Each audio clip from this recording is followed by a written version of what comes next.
alone and I'm alive.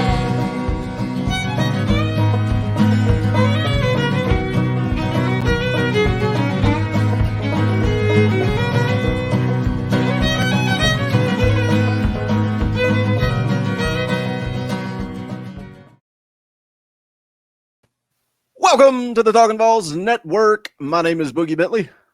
And I'm the Indie Kid. Dropping a short little video for you today because the Heupel era is underway. He's starting to fill out this staff. We're going to get into it. We're going to talk about it today. But first and foremost, you guys know the deal. Hit that thumbs up. Go ahead and smash it. Destroy it. It drives this channel. We greatly appreciate it. And if you are not subscribed, don't forget to do that. So you know when we're going live or when we're dropping new content. If you're obsessed, if you're one of these people that when we drop a video, you've hit the like button within, 30 seconds. 30 seconds, the video's got 5 likes. If you're one of those people, you have to know when Talkin VAWLS is dropping contents. Hit that little bell. You will get notifications. But let's get into it. Let's talk about it. Like I said, the Heupel era is underway. Of course, the news came out, I guess it was yesterday. Jim Chaney, Chris Winkie are no longer a part of this staff. Completely expected. You know, it's no breaking news, really. You've got Heupel, who's already said he's going to call his own plays. You don't expect a guy like Jim Chaney to stick around. Also, Derek Ansley, Jay Graham both submitted letters of resignation this week. Ansley apparently heading to the NFL.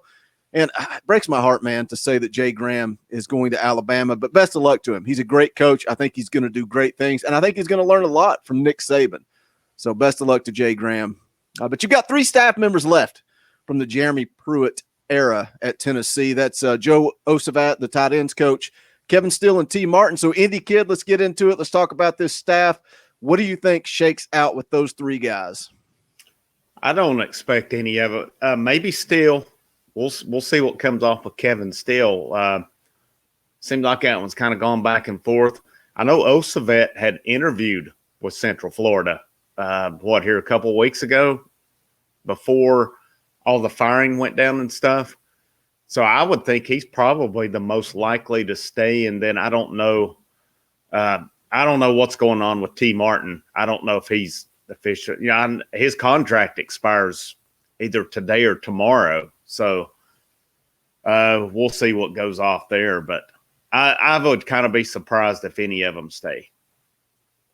Yeah, I don't. Well, I don't. I'm Joe Osavat, man. That's an interesting name because, like you said, for Heupel to be interviewing him and looking to bring him to Central Florida, obviously there's some interest there in adding him to this staff. And then you've already got him in Knoxville under contract. And, I know that's something Tennessee likes to do is pay buyouts. They're going to be paying Jim Chaney. They're paying Chris Winkie. If Kevin Steele moves on, you're talking about paying a guy almost $1 million for what, 2 weeks worth of work. Yeah. So nothing would surprise me with Joe Osavat. I just think it's interesting, like you said, that he did interview with Central Florida. Let's talk about Kevin Steele some, because for me, I thought, a lot of people act like, oh, he's gone. He's not going to stick around. But his name still remains a part of this football program. And we kind of were joking, laughing before we went live, talking about whether we wanted to really get into this. And the word that came up is weasel. And we're gonna get into this T. Martin stuff, but also Kevin Steele's lumped in there. There's some behind the scenes Game of Thrones chess moves being made with Kevin Steele. It was very awkward the way that he was hired, when you basically know at that point that Jeremy Pruitt's out. There's no way that Philip Fulmer didn't know that Jeremy Pruitt was on the way out the door. So what do you think's going on with that Kevin Steele hire, and why you feel like maybe he shouldn't stick around? Weasel. That's one reason not to stick around. I don't know if he's a trustworthy guy or not. You look at what went on at Auburn when Malzahn was let go, and it was pretty much, I think, common knowledge at this point that they were trying to weasel Steele into the job, and it didn't happen. I think there was more of a revolt over that. But, the thing that's alarming to me with all of it is the moves Fulmer tried to pull off before he was let go. And, I got to think Fulmer had an idea he was out, but he brings Steele in when he knows Pruitt's going to be gone. And then, of course, we'll get into the T. Martin stuff after a while. But there was a lot of shady dealings going on before Danny White was hired, before Josh Heupel was hired. So I just don't – it seemed to me like Steele was probably out, and then you see stuff that, well, maybe he's not. Maybe they're talking. So, I mean, if he's in, if he's balled in, if he understands his role as defensive coordinator, great addition. I mean, there's no doubt about it. And I think he'll bring a good defensive staff with him. But, he's got to be on board. He can't be, there can't be any ulterior motives or anything like that with it. Yeah, I would like to know what the relationship between Heupel and Steele looks like. And trust goes a long way, especially when we're talking about this staff and what Josh Heupel's trying to do in Knoxville. And as of now, it sounds like we got to learn how to pronounce these names. There are some coaches that are a part of his staff in Central Florida that are already in Knoxville. And it looks like tight ends coach Alex Golish and also quarterback coach Joey, is it Hazel? We'll figure these out. We'll figure them out as we go along. These are all new names to us. But apparently they flew into Knoxville, and they are already a part of this staff, which I know you can move guys around, but that kind of makes you wonder about, Osavat, the fact that he's already brought his own tight ends coach from Central Florida. But we'll see how that plays out. Again, just coming full circle, talking about the family dynamic. Can you trust a guy like Kevin Steele? Because he's going to have – look, this defensive coordinator hire is going to be the most important hire of Josh Heupel's career, period. That's it. I trust. He's bringing these guys from Central Florida, and some people are going to compare it to Butch Jones. It is what it is. I know that's what's going to happen. They're going to compare, Butch Jones said he's going to put together the greatest coaching staff in the history of football, and he brings a bunch of guys from Cincinnati with him. Talk about a big letdown. But let's talk about Josh Heupel's offense at Central Florida. I mean, they're in the top 10, every year he's been a head coach. I trust this offensive staff and the fact that there's some continuity there where because the first thing you got to do as a head coach is you got to teach your schemes to your coaches if you're hiring new guys. So I like that there's going to be some continuity there. But this defensive coordinator hire is going to make or break his tenure in Knoxville. And, when you talk about filling out this coaching staff, he's going to hire the defensive coordinator, and he's going to let that defensive coordinator do his job and put the staff together. And I like that. I like that but again, you go back to trust when you talk about Kevin Steele. Yeah, and, it's kind of one of those deals, like you said, their offenses have been top 10 each year he's been a head coach. It's really one of those deals. If it's not broke, you don't fix it. And, I don't blame him for bringing his guys with him. If that's what's worked so far, you bring what works. And, you mentioned names right there. There is Alex Golish. Looks like his offensive line coach is going to be Glenn Ellerby. And Glenn Ellerby was also with him at Missouri. Cody Burns, he had added him at UCF, and I don't think he had officially joined the staff. Cody Burns comes from Auburn. He's been a pretty good recruiter at Auburn over the years, and I pulled up him, and he has rolled in, quite a few four-star guys. I don't see the five, but, Auburn's had good receivers over the year right there as well. And then you've got, I'm saying you don't know if it's Hazel right there, quarterback's coach, and then his running backs coach was Matt Merritt. And that's what we know so far. Now, he doesn't have to go out and pluck a defensive coordinator from Clemson, Alabama, or Ohio State, some more like that. There's good defensive coordinators to be had out there. I think it's got to be a guy you're going to trust. I even go back to when two of the more underwhelming when they were announced. I mean, as far as just, people didn't know a lot about them, but the better defensive coordinator hires in the last 15 years was one, Justin Wilcox under Dooley, would end up being a good defensive coordinator. And then I thought John Jancic, when Butch brought him with him from Cincinnati, I thought he did a good job as well. And, there's guys out there to be had. I don't know who his previous relationships are with. I kind of wondered if he might look up Barry Odom out at Arkansas a little bit. I haven't heard his name mentioned, and he may not be wanting to leave Arkansas, but I know there is that relationship there. It's going to be an important hire for sure, but I don't think that Randy Shannon and his staff from Central Florida is coming with him. I have heard that Corey Bell, who was his defensive backs coach, I believe it was, or he was one of the defensive assistants, because I know Willie Martinez was on staff as well, but have heard his name was mentioned as a part of the staff. But beyond that, I don't know on defensive staff.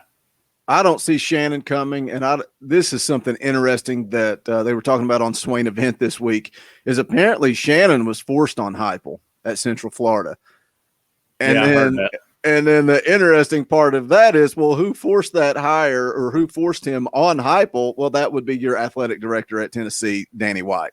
Yeah. So that's an interesting dynamic to this whole thing too.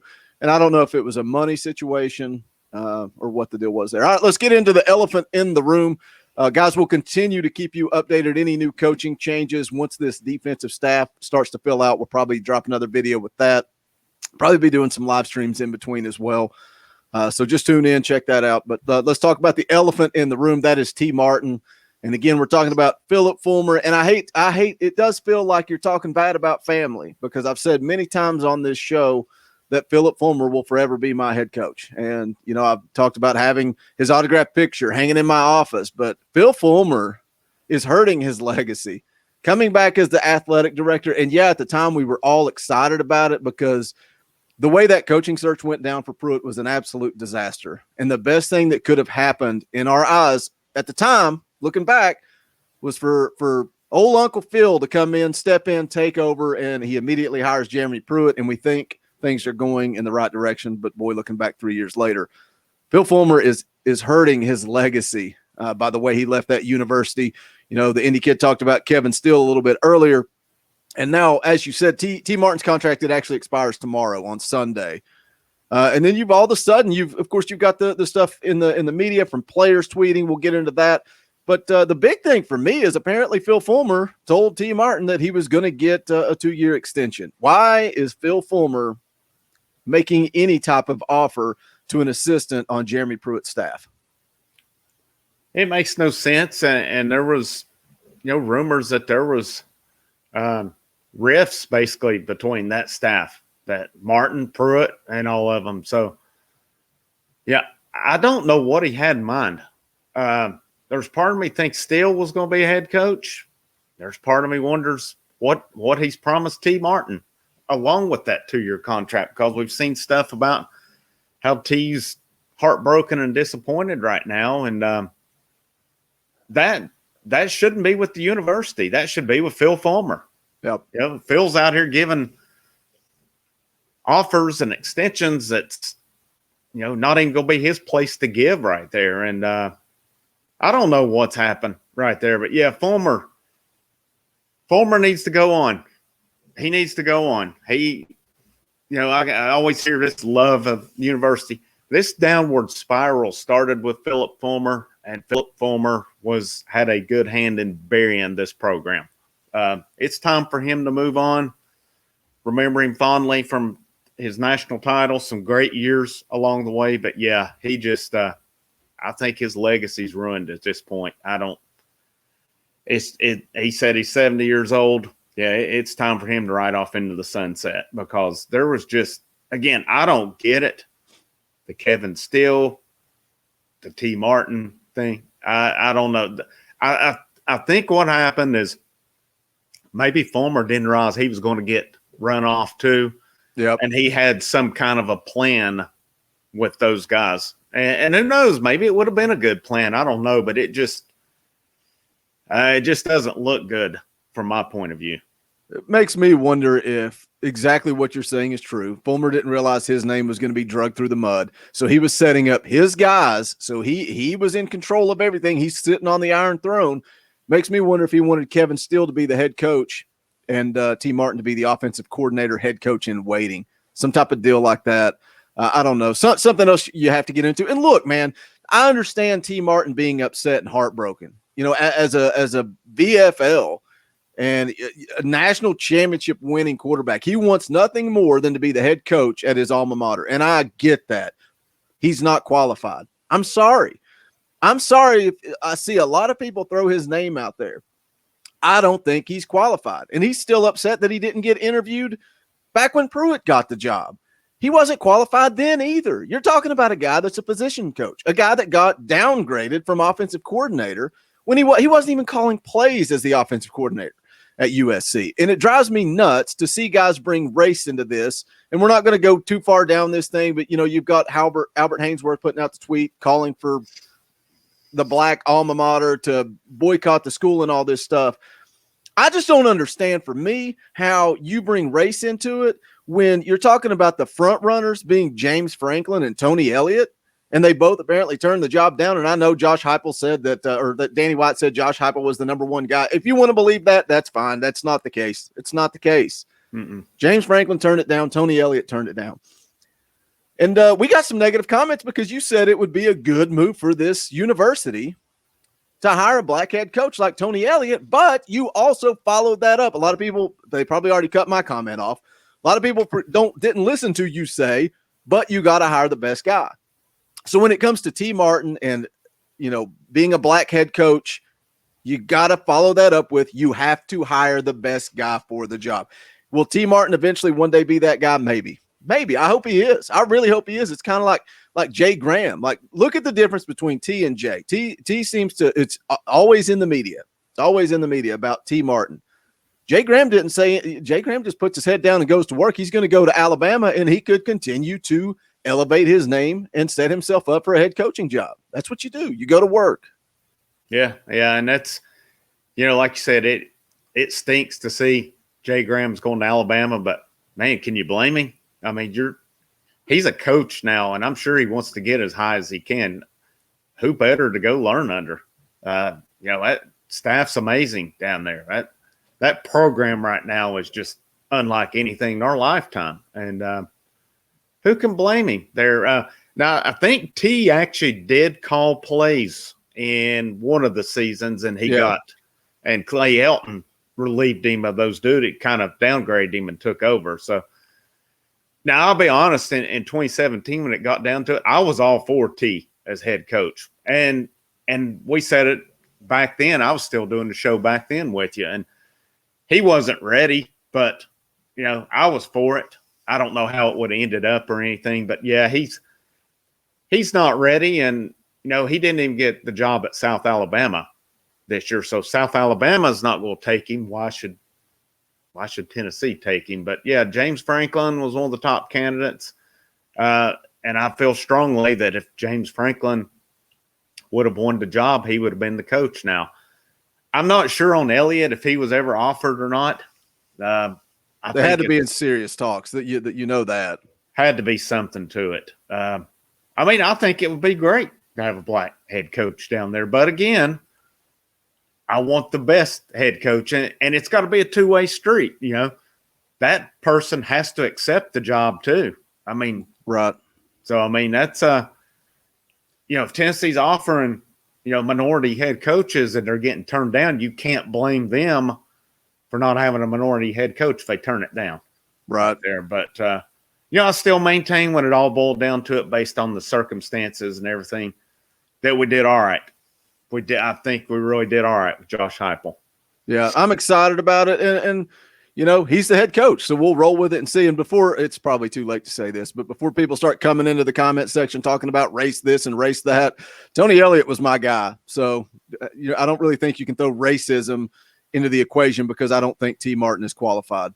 Tony Elliott was my guy towards the end of this search, but Josh Heupel's the head coach. He's putting this coaching staff together. I'm excited, man. I really am. I'm trying not to work myself into a frenzy. We got to take a wait and see how this thing plays out, see how the staff shakes up, see how recruiting goes, see how the NCAA investigation goes. We don't know how all that's going to play out, but I think that's going to wrap it up for this video. Again, make sure you're subscribed to the channel. I think, what do you got? Orange Blazer tomorrow. Yeah. And then JP and Dauber will be going live next week with the basketball show. But we'll keep you guys up to date with what's going on in Knoxville. But for the Indy Kid, I'm Boogie Bentley. Go Big Orange. The songs how like me. Whoa.